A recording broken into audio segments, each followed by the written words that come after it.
Eu tenho recebido muitas perguntas em sala de aula sobre os procedimentos para a elaboração da pesquisa de preços e orçamento estimativo da futura contratação. Então nós temos uma novidade muito interessante na 14133.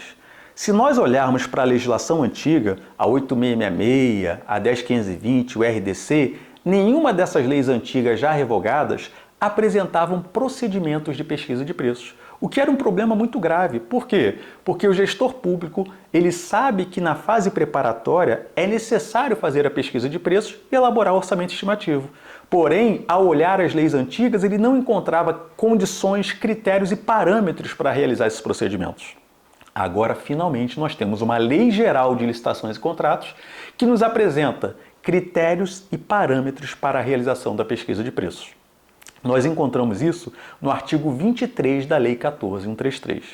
Se nós pegarmos o caput do artigo 23, nós encontramos como condições para a pesquisa de preços a utilização de preços públicos, a observância ao local de execução do objeto e também as quantidades por causa do efeito da economia de escala. Então são três condições importantíssimas que todo gestor público precisa observar na hora de fazer os procedimentos de pesquisa de preços. Um pouquinho mais além, nós temos nesse artigo 23 o parágrafo 1º, que apresenta parâmetros de pesquisa de preços para compras e serviços em geral, e o parágrafo 2º, que também nos apresenta parâmetros de pesquisa de preços, entretanto, especificamente para obras e serviços de engenharia. Vamos focar aqui então no parágrafo 1º, para compras e serviços diversos. De acordo aí com o parágrafo 1º do artigo 23 da nova lei, nós temos 5 parâmetros de pesquisa de preços. Quais são esses parâmetros? Podemos pegar preços no painel de consulta de preços ou no banco de preços em saúde, a serem disponibilizados no PNCP, esse é o primeiro parâmetro. Segundo parâmetro, contratações similares feitas pela administração pública até um ano, concluídas até um ano da data em que nós estamos realizando a pesquisa de preços. Observando se a atualização desses preços, isso é muito importante, o preço deve ser atualizado com base no índice de inflação para trazer para valor presente. Terceiro parâmetro é a pesquisa na internet, sítios eletrônicos especializados, sítios de domínio amplo. Então, a pesquisa na internet também é trazida como mais um parâmetro de pesquisa de preços. Consulta a fornecedores. A consulta tradicional a fornecedores, que toda a administração pública sempre fez, agora, toda vez que nós consultarmos fornecedores, é necessário consultar pelo menos 3 fornecedores e, além disso, justificar a escolha desses fornecedores.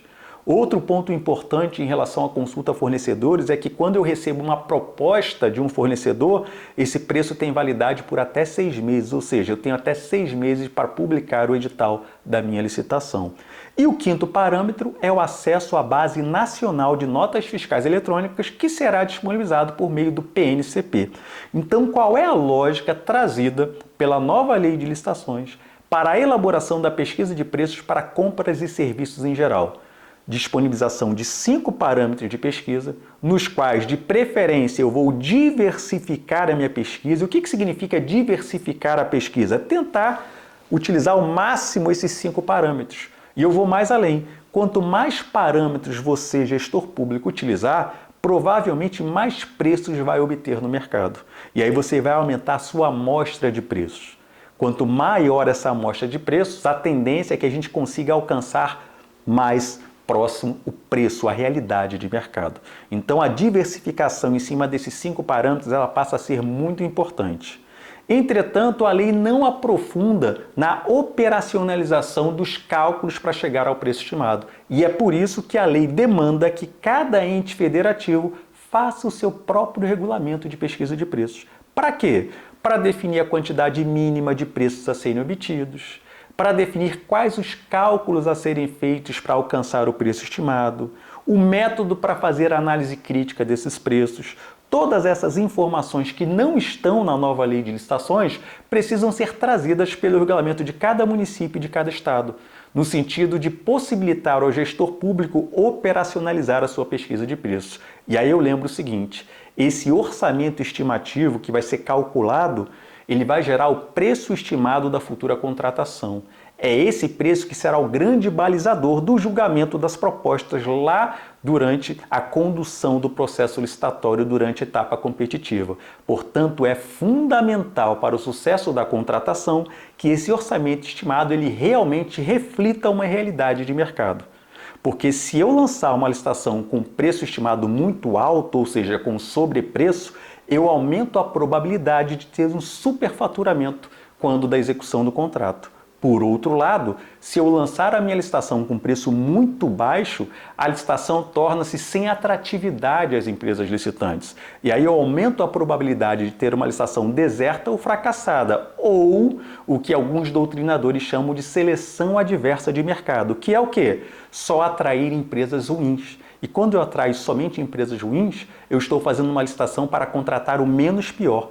E não é isso definitivamente que a administração pública deseja.